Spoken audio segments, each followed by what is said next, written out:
Dans les années 1950, la ville de Kitakyushu connaît une forte prospérité avec le développement de l'industrie sidérurgique. Les suies et fumées qu'elle génère pénétraient librement dans nos maisons. Le plus terrible est que ces conditions présentaient un danger pour la santé des enfants. L'endroit était tellement sale que les dégâts causés ont poussé les associations des femmes à agir.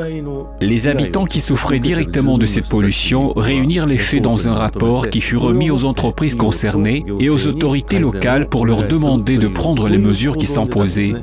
Nous avons commencé par améliorer le système d'assainissement des eaux usées. La situation dans la baie de Doikai, qui avait été rebaptisée la mer de la mort, s'est améliorée au point que les activités de pêche ont pu y reprendre. En tant que ville, nous souhaitons partager notre expérience et nos connaissances avec le reste du monde.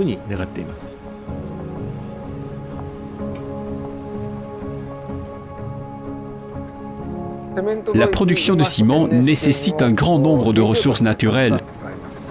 L'un de nos objectifs est d'utiliser le moins de ressources possible. En réduisant la quantité de déchets produits, nous n'avons donc plus besoin de créer des décharges. Nous avons fourni nos techniques de production aux cimenteries de la ville chinoise de Dalian.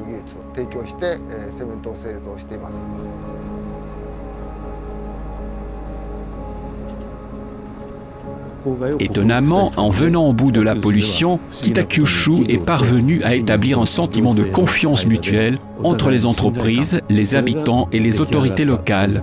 C'est ce qui fait que cet endroit est très spécial. Désormais, nos enfants et nous-mêmes pouvons envisager l'avenir avec optimisme.